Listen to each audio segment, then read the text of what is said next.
मेरा नाम है एसपी नागरथ।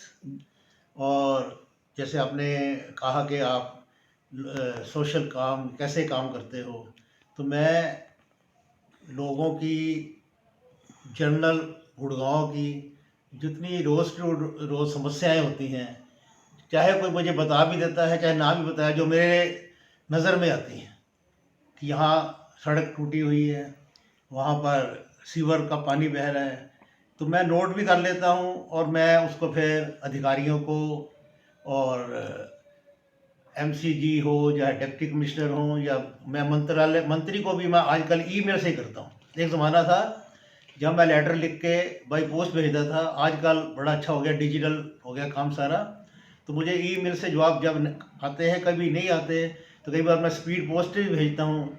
और पीछे मैंने मुख्यमंत्री जी को, प्रधानमंत्री जी को लेटर लिखा है कि गुड़गांव में बहुत ज़रूरी है, बड़ा लेट हो गया है मेट्रो रेल सर्विस।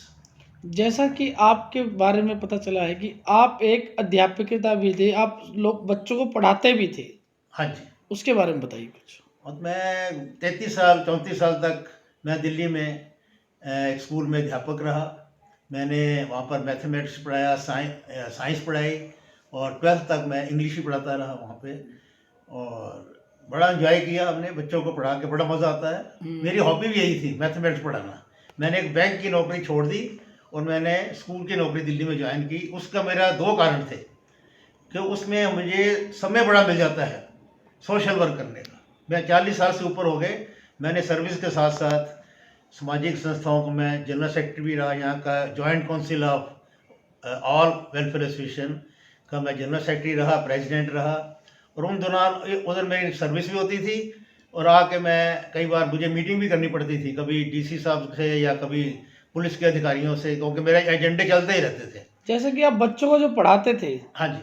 आपको उसमें क्या महसूस, कैसे खुशी लगती थी आपको? वही खुशी लगती थी जैसे अपने बच्चों को पढ़ा के लगती। देखो, मैं हमेशा ये कहता हूँ कि अपने बच्चे हों या जिन बच्चों को हम स्कूल में पढ़ा रहे हैं जी। वो हमारे से आगे निकल जाएं, यही हमारी इच्छा होती है, यही हमारा एम रहता है। जैसा कि हमें लगता है कि आप एक गायककार भी हो, संगीत या कोई गीत गाते थे आप, उसके बारे में कुछ बताइए आप। वो मेरा शौक रहा है जी। संगीत का। जी। सबसे पहले मैंने एक बार इंटरव्यू दी थी, यहाँ पर टेम्परेरी जॉब थी इलेक्शन ऑफिस में। जी। तो वहाँ का जो इंटरव्यूअर थे, IAS अफसर थे कोई, को उनको था कि हमें 6 महीने का काम लेना है, जो एक एक्टिव बंदा होना चाहिए। उन्होंने मुझे इतना कहा को गाना गाता है, मैंने गाना सुना दिया। आपने कौन जो अभी आपने एक वीडियो डाली थी ना फेसबुक पे, उसके बारे में? हाँ, अभी मेरे अपना एक मुझे याद आ रहा है, 10 साल पहले हमारे रेलवे स्टेशन की रोड बहुत टूटी फूटी थी और खड्डे थे और बहुत 18 फुट चौड़ी नहीं थी। और मैंने पहले उसको मैंने कंज्यूमर कोर्ट में भी कंप्लेंट की, उससे थोड़ा फ़ायदा ऑर्डर हुआ और सड़क उन्होंने चौड़ी की। लेकिन फिर मैंने देखा एक सेक्टर 4 में एक तरफ 20 फुट लंबी बिना वजह के एक पीछे कोठी वाले थे, उन्होंने ग्रीन बेल्ट हुड्डा से बनवा ली सड़क पर ताकि हमारा प्रदूषण ना हो। लेकिन पब्लिक के लिए ट्रैफिक बड़े कंजेस्टेड हो गया। तो मैंने RTI करी उस सड़क के लिए। RTI करने का ये फ़ायदा हुआ कि उन्होंने ग्रीन बेल्ट भी तोड़ दी, सड़क को और चौड़ा किया, डिवाइडर भी बना दिया। और एक उन्हीं दिनों में जो दिल्ली में जॉब भी करता था मैं, वहाँ पर एक लूट थी PTA फंड के नाम पे। पेरेंट से 100 200 उस ज़माने में ऐसे लिया जाता था बिना रसीद के, बिना कुछ। आपने जो गाना गाया था, उस गाने में एक यही गाना गाया था या और भी गाने आप गाते थे? गाने तो और भी गाते थे, पुराने गाते कई गाने गाते थे। और जैसे कि आप जो समाज सेवी के काम कर रहे हो, जो लोगों के, उसके बारे में और कुछ बताइए। हाँ, उसके बारे में ये है कि काफ़ी लोगों को पता लग चुका है जी। अपने सेक्टर के, शहर के आसपास लोगों को पता लग चुका है और लोगों ने मुझे इतना बिजी कर दिया है। कोई कहता है मेरी RTI बना दो। अभी परसों मुझे एक वकील हैं पालना विहार के, जी। कहता है तुम्हारा वकील, पर मैं आपकी हेल्प लेना चाहता हूँ। तो मैंने उनके लिए RTI ड्राफ्ट करी है। उनके वहाँ कोई प्रॉब्लम थी, सीवर की, पानी की समस्याएं और थी और कोई हल नहीं हो रही थी। मैं कहा अपना 1-2 लेटर भेज दो। उन लेटर भेज दिए, मैंने अभी उनको RTI बना के दी। और मैंने क्या रखा है कि कोई भी किसी को समस्या हो, किसी किस्म की कंज्यूमर कोर्ट का ड्राफ्टिंग मैं कर दूंगा, कोई वकील की ज़रूरत नहीं। मैंने 10 केस जीते हैं, 12 केस, जिसमें मैंने कंज्यूमर कोर्ट्स का फैसला लिया, अपने लिए भी किया है और पब्लिक के लिए भी किया, जैसे सड़क का चौड़ा कराया। और मुझे एक बार पासपोर्ट बनाने में दिक्कत आई, 2003 की बात है।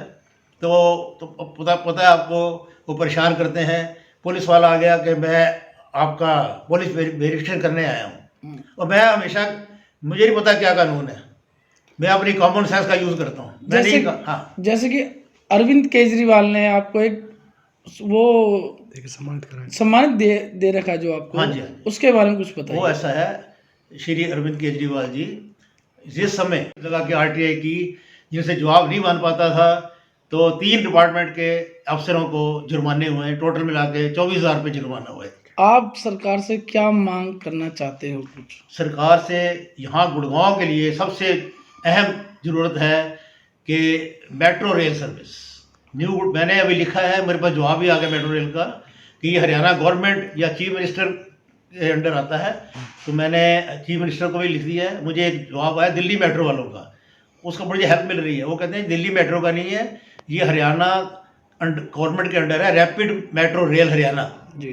तो ये आप, फिर मैंने उनको लिख दिया। आज ही मैं यहाँ के एमएलए सुधीर सिंगला जी को मिला, उनको भी मैं वो पूरा फाइल दिया है जो मेरी कॉरेस्पॉन्डेंस थी, और मैंने रिक्वेस्ट करी कि आपने 10 महीने पहले से ये एश्योरेंस दी थी कि पिछले अक्टूबर नवंबर 2021 में काम शुरू हो जाएगा। मैंने कहा अभी तक कुछ नहीं हुआ, पता लोग कहते हैं होना भी है कि नहीं होना। तो मैंने उनको फिर रिक्वेस्ट की कि आप मुख्यमंत्री जी को कहो, हमारी तरफ से कहो, मेरा लेटर मैंने दे दिया। तो जल्दी से जल्दी और गुड़गांव में मेट्रो रेल सर्विस होनी चाहिए, ताकि लोग आसानी से दिल्ली, गुड़गांव, नोएडा, फरीदाबाद, गाजियाबाद, हर जगह आसाम जा सके। ये सुविधा सब जगह है, सारे दिल्ली एनसीआर में। सर, जैसे कि गुड़गांव शहर में कई बच्चे नहीं पढ़ पाते, तो हमने सुना कि आप उन बच्चों को भी शिक्षा देते हो। हाँ, जो मेरे आसपास बच्चे हैं जिनको पता है मेरा कि मैं शिक्षक था, और उनको मैंने कह दिया है, जब वैसे हमारे यहाँ माली हैं, हमारे यहाँ जो एक प्रेस करने वाले हैं बच्चे, उनके लड़कियां हैं, लड़के हैं, उनको मैंने कहा शाम को 2 घंटे में देता हूँ, और अब वो अपना पढ़ने जाते हैं जितना मेरे से हो सकता है। उल्टा मुझे इस स्टेज पर मेरे बच्चे बहुत अच्छा चल रहे हैं अमेरिका में, मैं जाता रहता हूँ, और मुझे तान मान धान से, पहले मैं तान मान से सेवा करता था, अब धान से भी करनी शुरू कर दी है। मैं उनकी फीस भी भर देता हूँ, जिनको बड़े, मैं कहता स्कूल नहीं छोड़ना। एक माँ कहती है कि मैं तो अब इसको हिंदी मीडियम गवर्नमेंट स्कूल में डालूंगी, फीस बहुत ज़्यादा है। मैं कहा जितनी तुम्हारे से हो सके तुम दे दो, बाकी मैं दे दूँगा। तो उससे हौसला पड़ता है, बच्चों का हौसला है, बच्चे आते हैं, पढ़ते हैं, और बच्चों की लाइफ बन जाए। लड़की कहती है मैं तो पुलिस में जाना चाहती हूँ बेचारी, तो मैं तो बन जाएगी, रेस में दौड़ने में तेज है। मैंने उसको कहा स्कूल वालों का है, इसको दौड़ का प्रैक्टिस कराओ, पढ़ाओ भी। तो ठीक है, ऐसा करते हैं। Thank you sir. Thank you sir.